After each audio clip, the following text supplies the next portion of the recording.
So it's all about setting the atmosphere, right? You know? Yeah, that's true. How do y'all go about doing it? I think first and foremost, you don't want to walk into a bright ass house. I like to start by dimming the lights down, setting the mood. Okay. Candles. For me, candles always work. Okay. The lights is a good start. Candles even better. But I think the icing on the cake is when you turn that music on. Talking about setting the mood. Do the fellas got it down for the ladies? Well, let's get into it. Yeah, what's up for a nightcap? Chill, you know, kick back. Welcome to the Nightcap. It's your girl, Carolina Sanchez, and baby, it's a guys' night. I've got the fellas here, and we're gonna be talking about setting the mood. All right, first time on the show, we've got DJ Silk. How you doing, Carolyn? I'm doing all right. I'm excited to dive in and hear what you guys do to set the mood for real. We've got Jared Cozart back in the building. Thanks for having me again. And a familiar face I haven't seen in a while, my guy Scott Shuck. Back.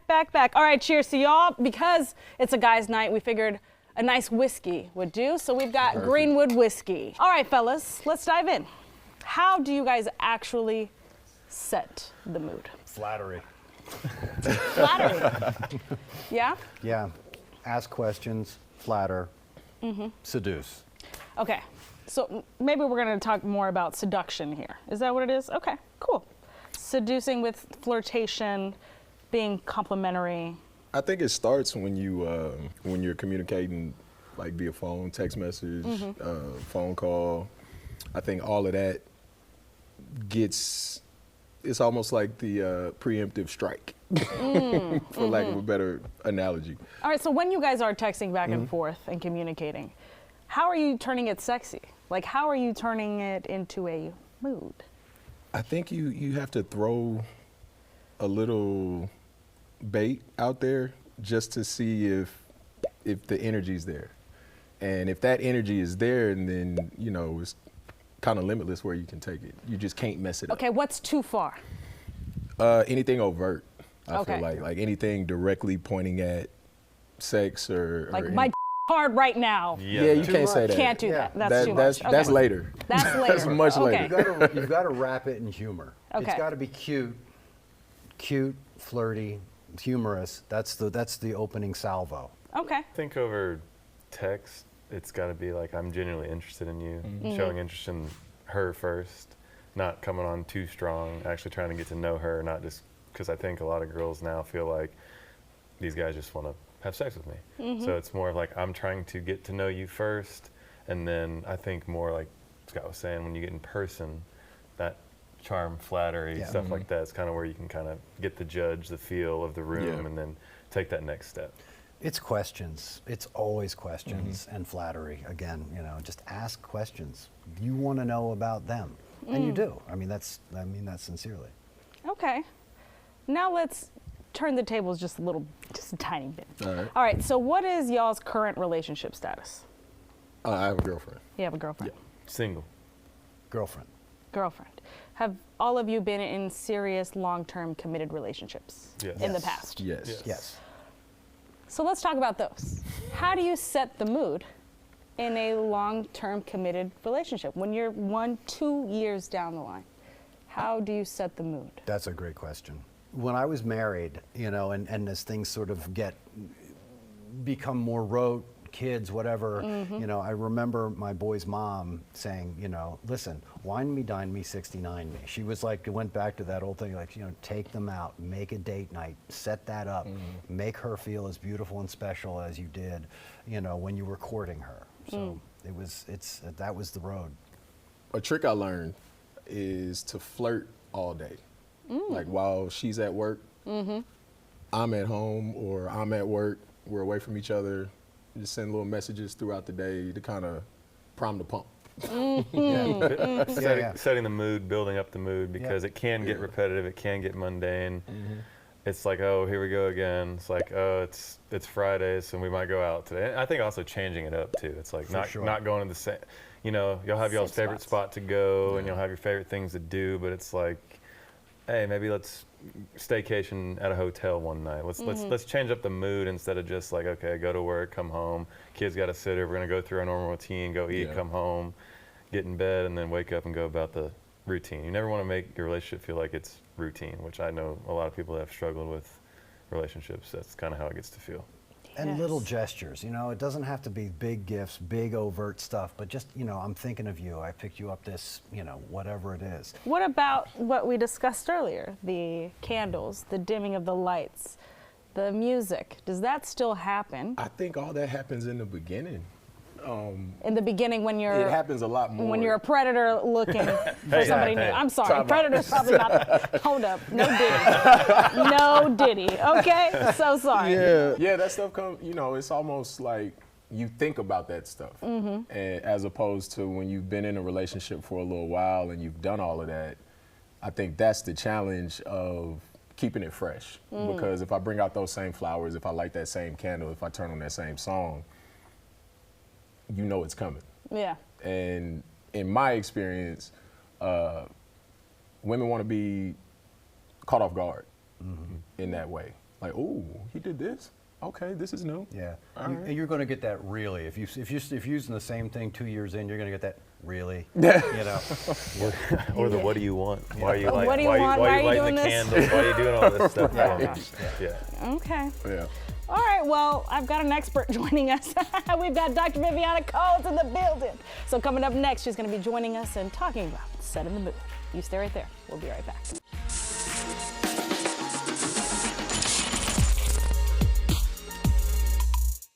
Welcome back to the Nightcap. I'm having a guys' night talking about setting the mood. We've got DJ Silk, Jared, and Scott. And joining us is Dr. Viviana Coles, our sex therapist and intimacy expert. And baby, you were listening to the answers. How did the fellas do? Okay. There's a lot of good here. There's a lot to work with here. I will say that. She's starting with the positives, okay? She's buttering y'all up. It's called the sandwich technique, okay? Yeah, we did that. So what I loved is that at least there's some thought going into this, because some of my first clients ever for sex therapy, one of the main issues that they came in with was sexual communication, and one of the issues that they said was that she would always be like, just out of just initiation, she's just go, do you want some butt? Okay. No. And for him, he was like, that just doesn't do it for me. Do you want some butt? Would that do it for y'all? Just so I know. Yeah. Yes, maybe sometimes. Yeah. Sometimes I'm like, you know what? Sure. I will have some. Sure, I'll take some. But yeah, that's probably not going to turn So me on. there is something to being direct and just saying, hey, is this a good time? Do you want to get naked? Do you want to go have some sexy time? Do you want to have sex? There is something to that. But what I liked about y'all is that there was a curiosity. There was like, let's ask some questions. Let's at least try this seduction technique.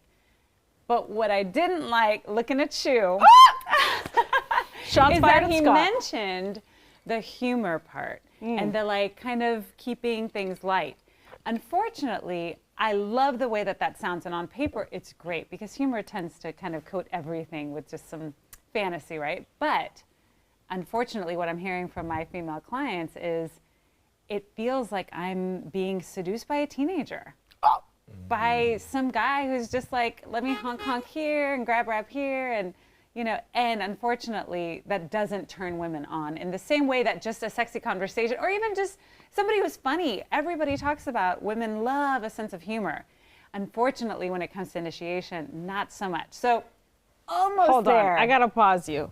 In your long-term relationships, year 2, 3, or you know, even 6 months in, you're comfortable now, right? You don't have to seduce as much. How often were you just grabbing ass, tits, and just like, ooh, sexy? Every time I walk past her. That's true. Like, for sure. Now, in my current relationship, And with the expectation of potentially, no, that's just to grab. Like I mentioned earlier, you know, you just kind of. And I don't mean like in passing, just a nice little. That's what I'm talking that's about. yeah. That's what y'all are talking Yeah, about. that's what I'm talking I mean about. the grabbing. Oh, like, let's get it started? Just, Like, yeah, let's go? sure. No. Okay. Well, I mean, are we talking about two different things? One is like in the relationship, and one is about seduction and moving to sex, and those are two different things. right? And I think a lot of women don't know how to tell the difference. And so you might be giving off the impression that you don't want to give off. I can hear the women screaming at the television. Yes.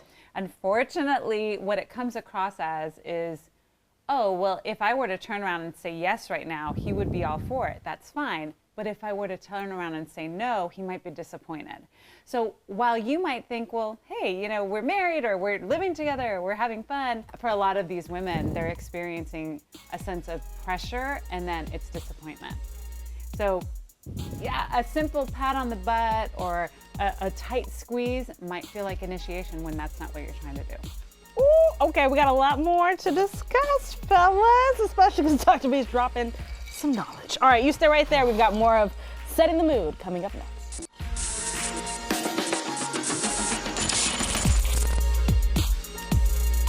How do you feel about heading to the bedroom for a good time? Wow, someone's in the mood. Just give me 1 second, okay, babe? So what Jimmy's experiencing here is called spontaneous desire. He probably saw me walk in and thought, dang, she's fine. I mean, I could use a shave, but the point is it's easy for him to get aroused and feel a desire for that type of intimacy, if you know what I mean. How are you doing? Now here's where it gets interesting. I have what's called responsive desire, which is different than him. That means that I experience arousal and desire for that type of intimacy in response to affection and touching, not before, like he does.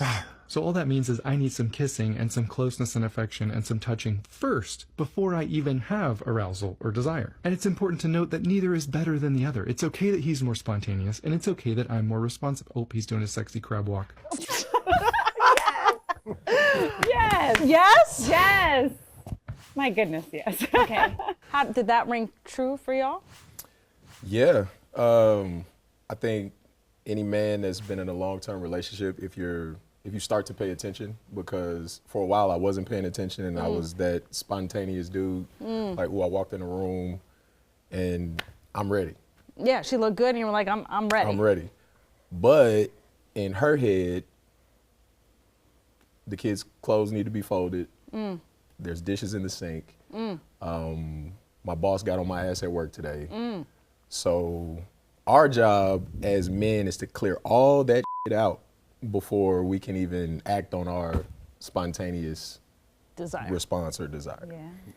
That's just what I've learned. So hearing that though, hearing that the woman's dealing with this, that, and the third, obviously, like if you start doing all those chores, like by then she's tired.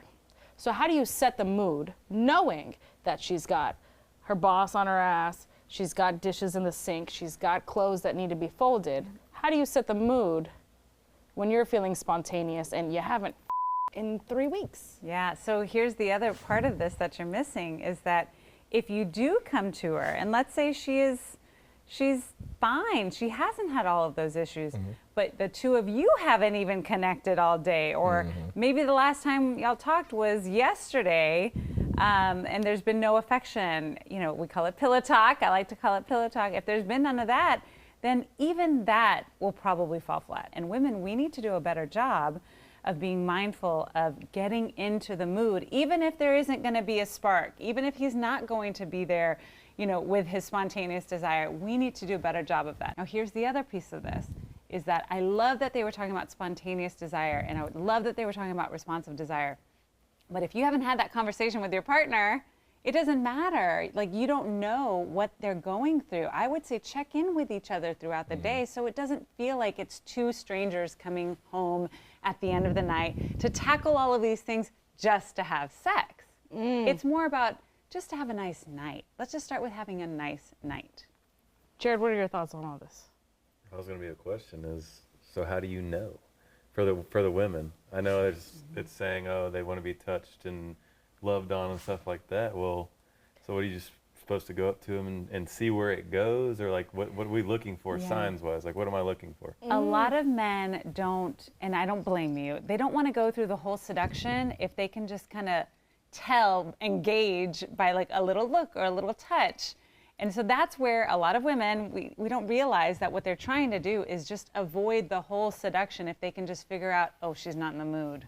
you know? Oh, really? Do y'all experience that? Is there a shortcut to let's bang it out or not tonight? You know, like what's Is there are you saying is there a shortcut or is there like Well, I think rejection is a big thing. rejection? Is there a shortcut to knowing whether or not I'm going to be rejected wanna for be- long? right. Yeah. And so a lot of women don't realize that in trying to make these little jokes, right? I love the jokes, right? Or if it's a touch here, or if it's a, so how are you feeling? How's your head? You know? Are you tired? The women are thinking, I know exactly what you're doing, but they're also, men are wanting to avoid the rejection and just change their mindset so that they can have a nice night. And it's not like you're feeling rejected or neglected or just alienated from your partner. Yeah, no, I mean, I can remember in my last long-term relationship waiting and like just being like, am I getting some tonight? You know, like I'm doing everything right, you know, and the idea. Like, it's I got the candles lit, you I got the yeah, dim and light, if I it's did not the dishes. going down like that is a really crap feeling, you know, because like you're pent up, you know, it's like I think this is going to happen, and then it doesn't. You're like, you know, you get that rebuff, you know, and you're like, damn. What? That could also lead to, say it has been a while and you're really in the mood and you go for it and you get rejected and she's mad. Now it's been a couple weeks. Now that instead of maybe having to wait a day or two extra, now she's like, no. Now it's gonna be another week before you get any. And then as the guy, you're really, now it's just a spiral And this effect. is why my profession exists, because these things are happening all the time. On top of that, if men are the only ones that are initiating, then women don't understand what it feels like to be rejected. And that's also part of learning what works and what doesn't work in your relationship. You know, you might get to a place where saying, do you want some butt? Works totally fine for y'all, but you'll never know if you're not also trying to initiate. We need to both shoulder that burden, especially in long-term relationships. Especially in long-term relationships. Fellas, have y'all dealt with you might not be in the mood and your girl comes and tries and you kind of turn her down a little bit? Like, what was the response? Response was, what the hell's wrong with you? Yeah. Like, Are you cheating on me? Yeah. It's so unfair. It's so unfair. It you is such a serious? double standard for women to expect that men are always going to be ready, that they're not going to have stressors. My goodness, that is just, they're not robots. You're not robots, of course, we aren't either. But I think a lot more women need to learn how to initiate. And of course, I'm always working on stuff, so it's going to be in a book. But Oh no, we're gonna have to listen to you on that one. Fellas, thank you for coming on and talking about setting the mood, and Dr. V, appreciate you. thanks for letting me get in here tonight. All right, coming up next, I'm heading behind the bar because we've got Greenwood Whiskey in the building. You stay right there. We'll be right back.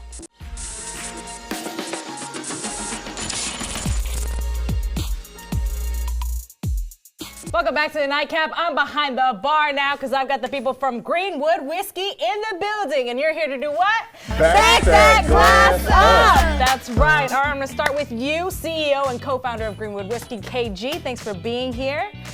Tell me a little bit about Greenwood Whiskey. Okay, no, thank you for having us.